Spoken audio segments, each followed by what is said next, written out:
Hey everybody, this is Rydo, and today we're looking at the beginner's guide.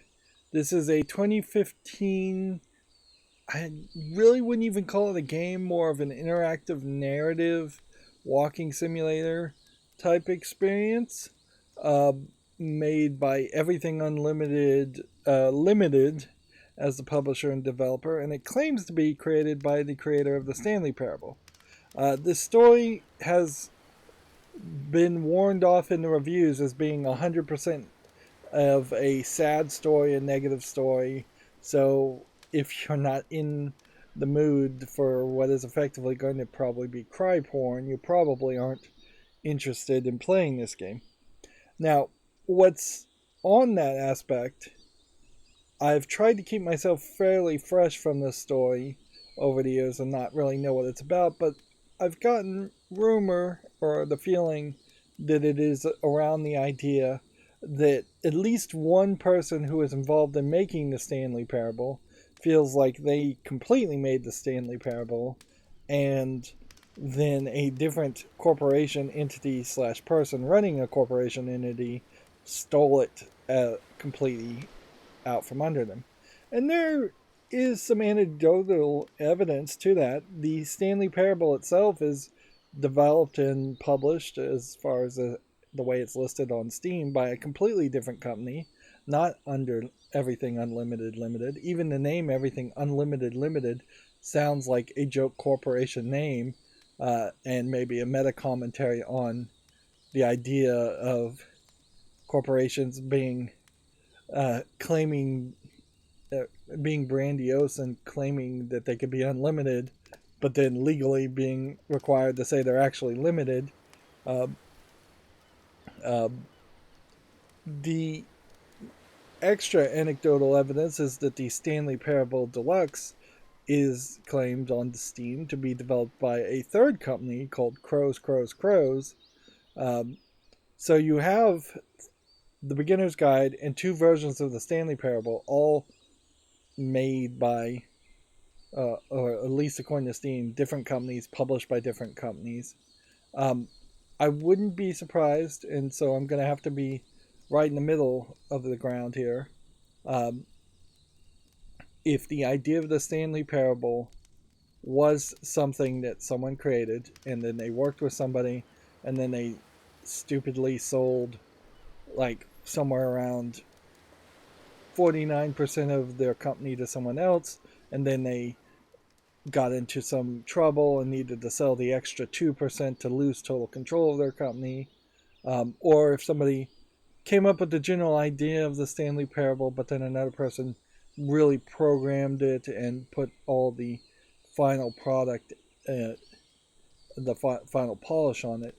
And inherently, as somebody who feels like copyright is broken in a lot of different ways, having the general idea of the Stanley Parable, somebody waking up in an office and being trapped there and being upset about the monotony of working in an office and then it going really crazy, that general concept probably shouldn't be copyrightable. It's probably not specific enough to claim that people couldn't make a similar game like that. The Stanley Parable's final product, however, having very specific lines of dialogue, very specific concepts for each of the endings, there would be so many points there if you had a script or an early build of the game that had every single different ending, very similar lines of dialogue. If somebody just straight up stole and copied 100% of a final product, that's when copyright probably should kick in.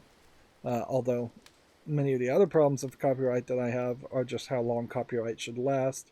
For video games in particular, maybe copyright should only really last 9 years at most, maybe only 6 months, like before people can start copying. And stealing ideas and copying games and just being copycats of games is fairly common in the video game industry, and it's one of the reasons why video games are as good as they are today, is because somebody came out with the idea of a first-person shooter and everybody copied the idea of first-person shooters.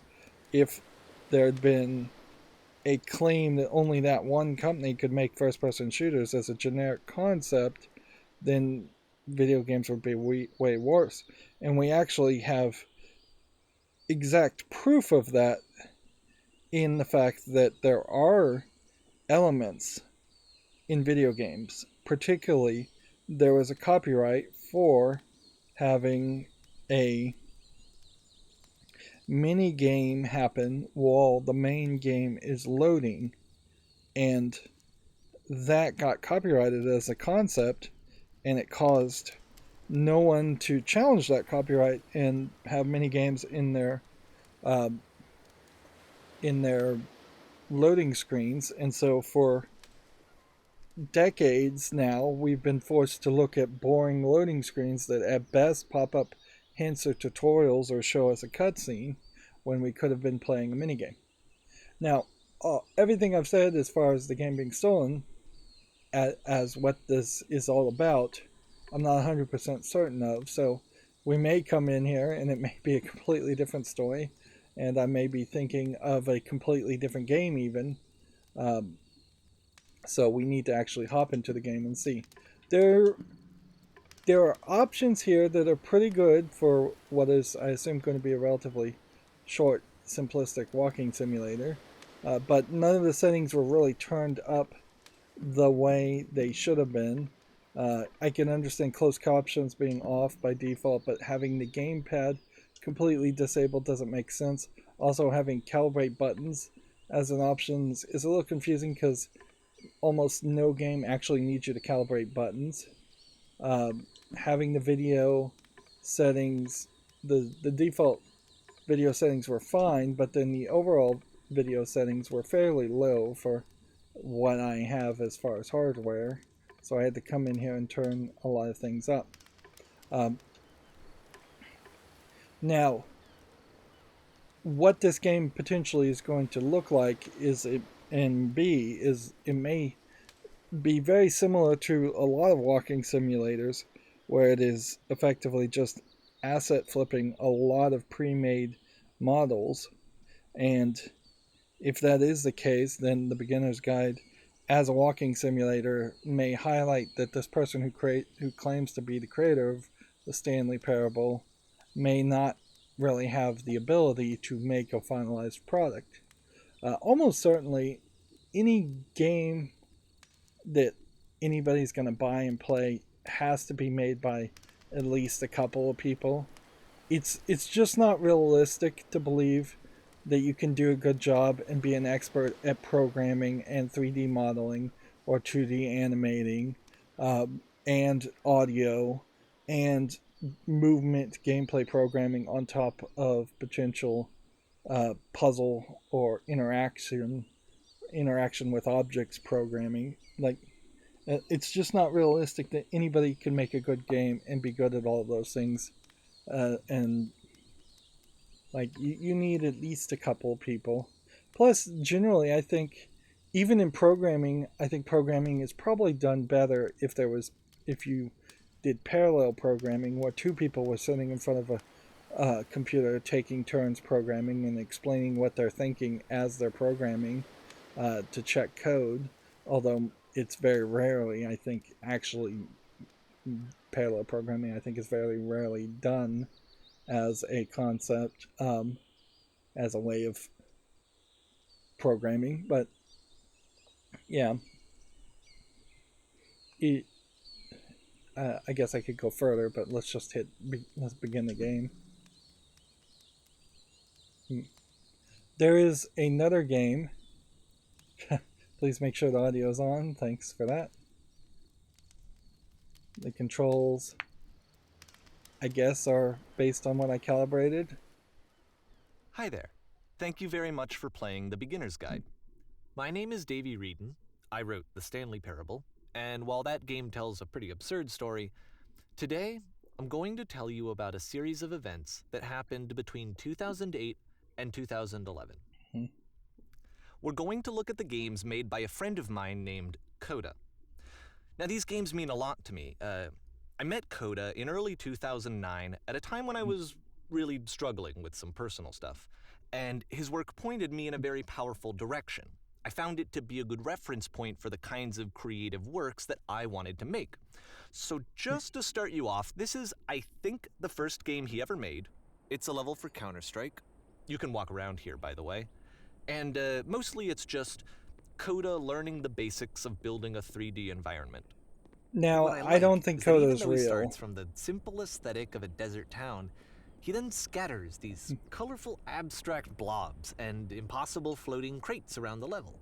And of course, it destroys the illusion that this actually is a desert town, and instead this level becomes a kind of calling card from its creator. It's like a reminder that this video game was constructed by a real person. And it kind of makes you wonder, what was going through his head as he was building this? This is what I like about all of Coda's games. I mean, not that they're all fascinating as games, but that they are all going to give us access to their creator. I want us to see past the games themselves. I want to get to know who this human being really is. And that's exactly what we're going to do here. So, it's 2008, Coda starts making these games, and he never releases any of them. He doesn't put them onto the internet, he just makes them and then immediately abandons them, and they sit on his computer forever.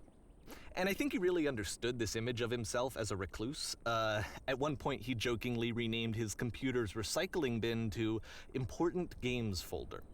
So, you know, this was just how he worked. He tended to crank them out one after the other without even really pausing to try to understand what there's no way you would have this kind of personal one day, he insight just stopped.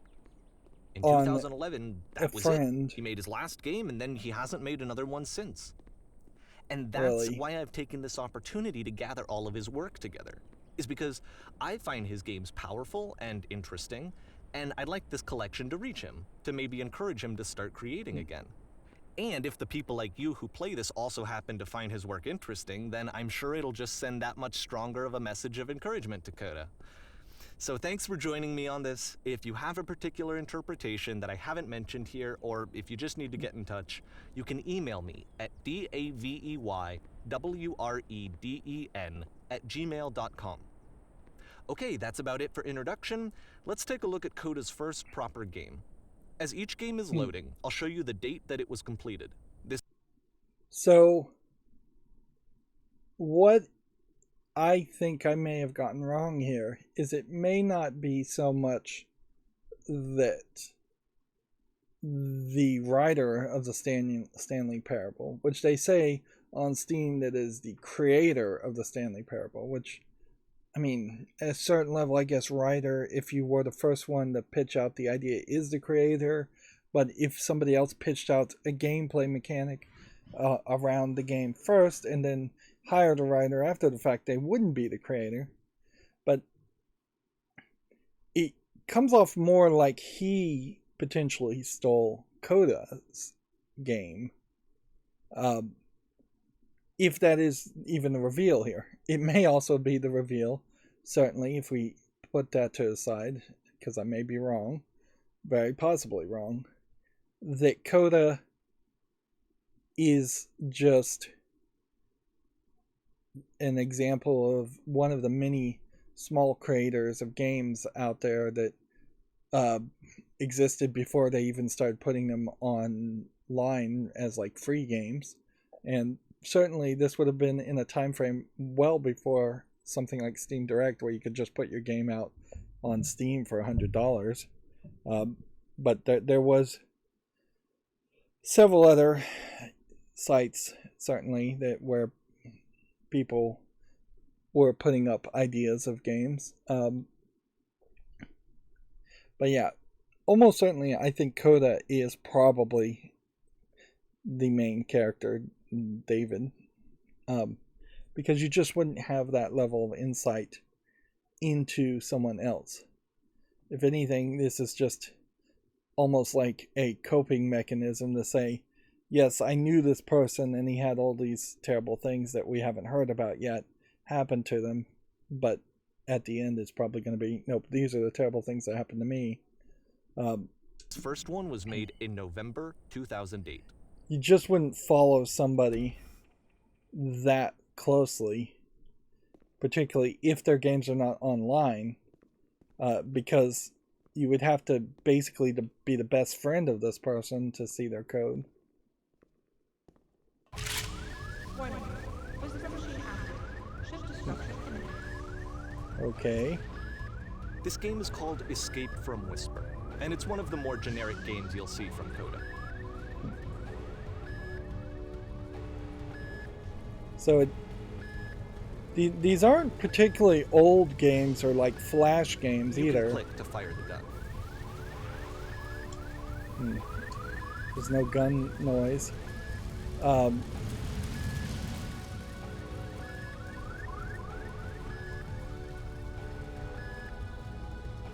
Yeah, strikingly here, there's nothing here that feels like these are vertical slices of finished product games, or anything here that feels like they would have been really early efforts at programming if you had gone to college. Which, if you're claiming the first thing you ever made was a Counter-Strike map, you're probably not properly educated in programming, because you would have done something fairly simplistic before then, something that would have been a 2D Mario clone. There is a sound effect that's just really quiet when you're hearing the alarm. Hostile alien life forms inbound. Interesting. It kinda looks like this game was abandoned mid-development. For instance, you have this gun, which you'd think would indicate that there are supposed to be monsters or enemies somewhere, but then clearly there are no enemies anywhere. You can't even reload the gun when you run out of bullets. But ultimately we don't really know. Maybe Coda thought that actually it was complete the way that it is. And I think that we should talk about his games for what they are, rather than for what they're not. As a critic, I'm going to have a hard time doing that, certainly. This is a lot of polish, though. If anything that's being said here is true, which we have to take it all as potentially a lie, this is a lot of polish and effort to not at least iterate on it in a future project. Like, you just wouldn't get this far. Unless, of course, you're back to the idea that Coda, whoever Coda obviously is not a real name, but it sounds like a reasonable gamer tag. Now we're out of bullets. Like, having textures and bullet hole damage and all of that just seems like a lot of work to abandon and a lot of work to do. If you were just trying to see if you could do something, you would have just made this one room and none of the hallways. You would have had the bullets in the gun be infinite and never implement code where it runs out of bullets until you are ready to implement a reload. You wouldn't put textures and bullet holes or any kind of damage on the wall unless you were just very obsessive about very specific things and everything was just an experiment on, can I do this one small thing and only this small thing. But there's like lighting and shadowing and ambient effects here that maybe you could use something like the Valve Source engine to make this, or the Unity or Unreal engine to make this. But yeah, why have a 45-degree angle point here? Why focus on that?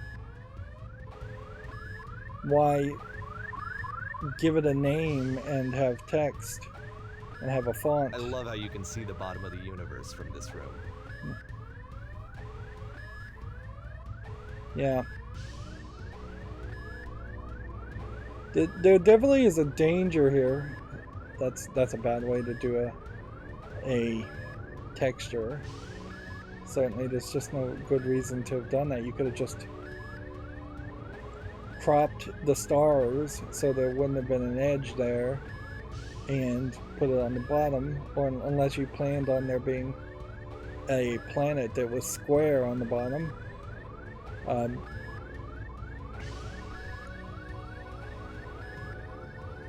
There's even little specks of like dirt and things on the window that the lack of detail on polygonal shapes here versus total detail here just feels very inconsistent. But what I was going to say is there's a real danger here of if Coda really is the narrator. This may be the narrator just having a huge ego and, for lack of a less crude term, sniffing his own farts. Just saying, oh, I love this game, I love this demo so much. And at a certain level, I guess you probably should love your creations. But I'm personally more of the idea of the kill your babies mentality as far as creativity. To abandon projects if they're not working and just forget about them and hate them and pretty much never bring them up again. Learn from the experience of creating something that's pretty bad. Don't try and create a game around it and sell to other people that your creations are pretty bad.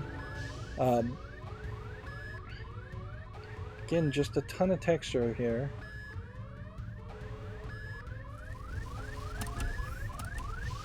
These kind of like Star Trek doors. And then you have these like black circles that don't seem to mean anything. You'd think maybe you'd want to put like a timer around this and that would be a quick way to turn this into a game if it was literally just a race. Apparently the space station has a labyrinth on it. Sure, I don't know. There's really no reason for it that I've ever been able to discern, so in the interest of time, I'm just gonna skip you on past it. Or, if you'd really like to solve the labyrinth, you're welcome to do that too.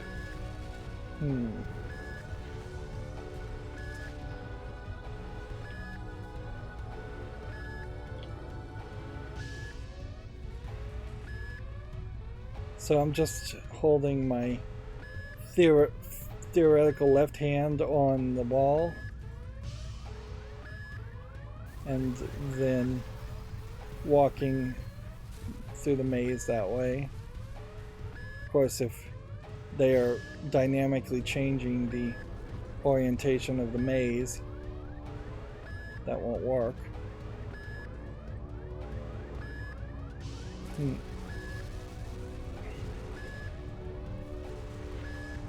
This labyrinth feels like something that could have been its own thing and then added later to a bigger experience. You very noticeably don't actually have labyrinths in video games that often. Not good video games. There was a Maze Creator plugin that was released on the Unity store about a year ago, and it led to a lot of people making garbage maze games, asset flipping a bunch of garbage together. But that doesn't actively ever work and make a good experience. If you're going to have a labyrinth in a video game, you have to look towards something much more simplistic and something you can just like start. Okay, this is the part that's interesting. The game has this narrative about the whisper machine and how it has to be turned off, and then you get to the engine room. intro area, and I don't know how I did that.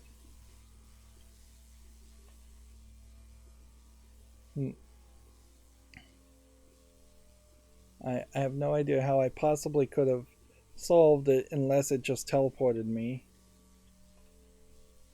Or it teleported me back to the beginning of the maze.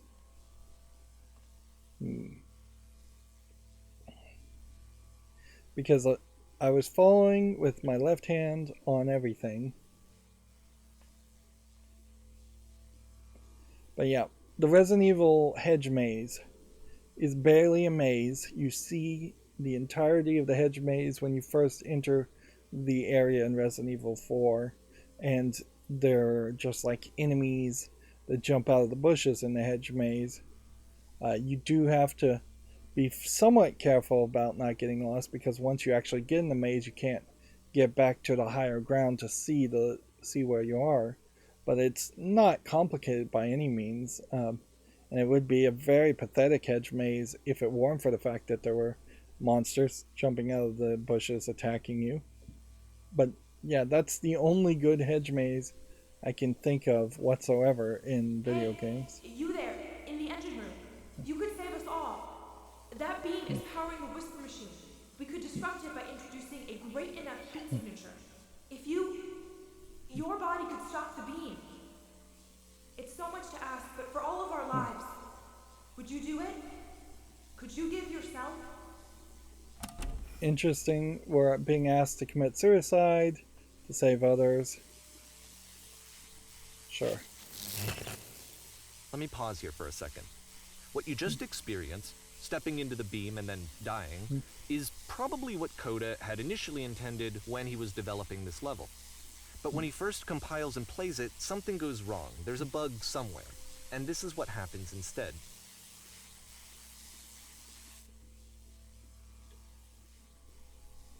Are you sure that's a bug?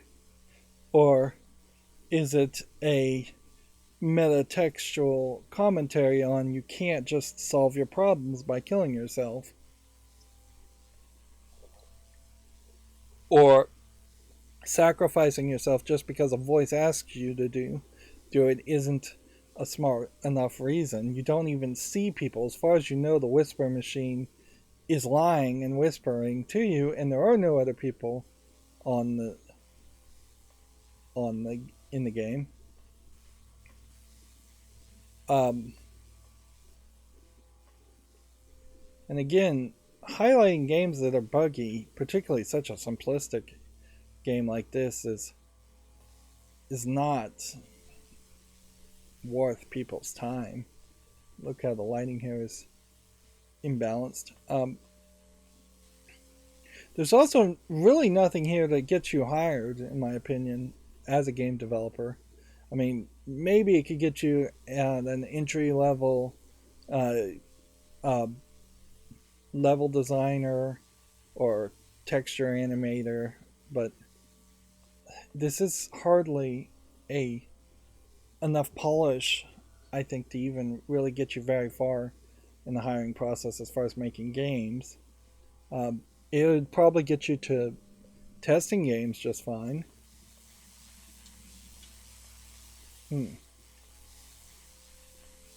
And seemingly, since there's no other buttons and no other things to do,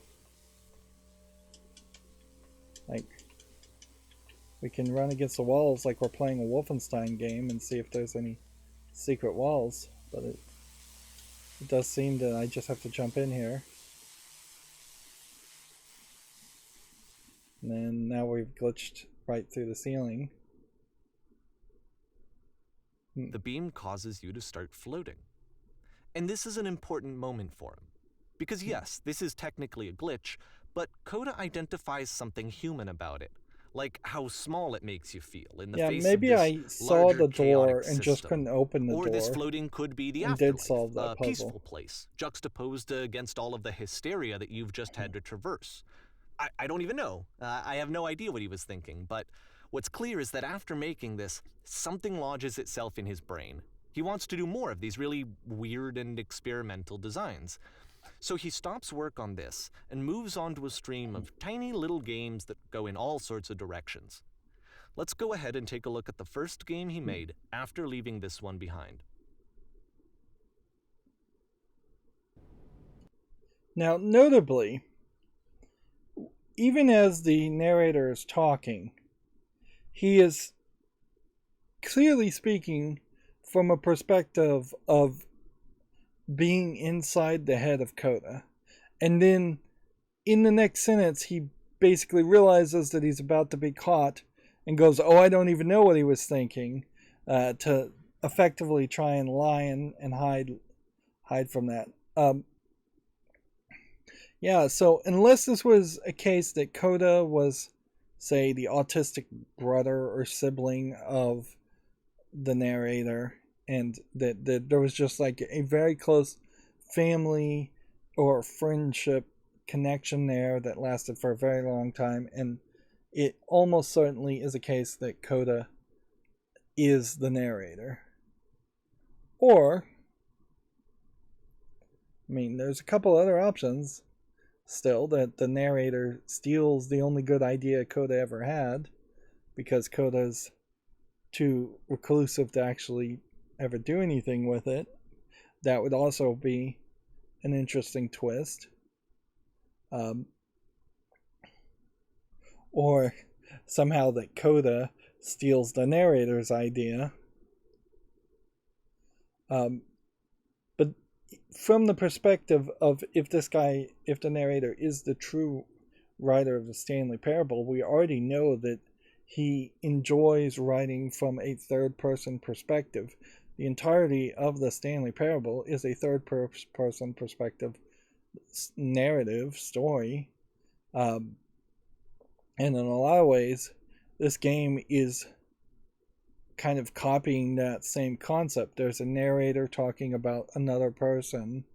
And they're trying, in Stanley Parable, I think they're trying to make a deeper statement or collection of statements about how a person, a living being, sentient being's life would be affected if they were stuck in a video game.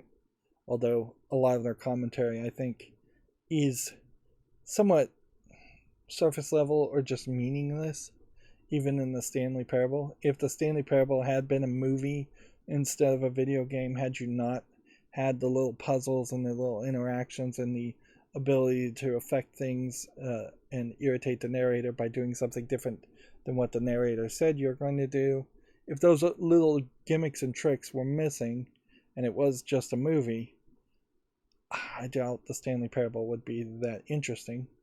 It has been over 10 years since the Stanley Parable came out, and I don't think there was ever any successful efforts to turn it into a movie or anything like that.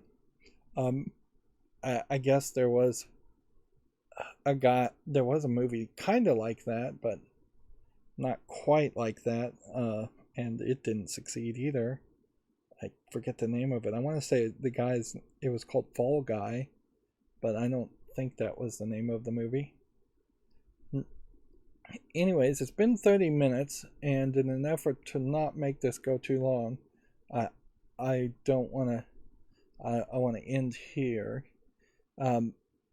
There is really no telling as far as how many chapters there are. If the level that we just saw was bigger than what most of the levels for other games are going to be that we see, then we may burn through a lot of chapters fairly quickly, and it may still be a fairly short experience if it gets to the point where they really start to give us more of a more narrative and more dialogue. That it could go longer, but we'll just have to wait and see. I guess that's going to be it for this recording. As always, I ask you to like, share, subscribe, comment, and watch every second of my videos. If you want a friend to follow me on any social media sites, there's a whole bunch of links down below. And if you want to support me further, there's a link to Patreon, or you can friend me on Steam and get me a game off my wishlist. Thank you for watching. Have a good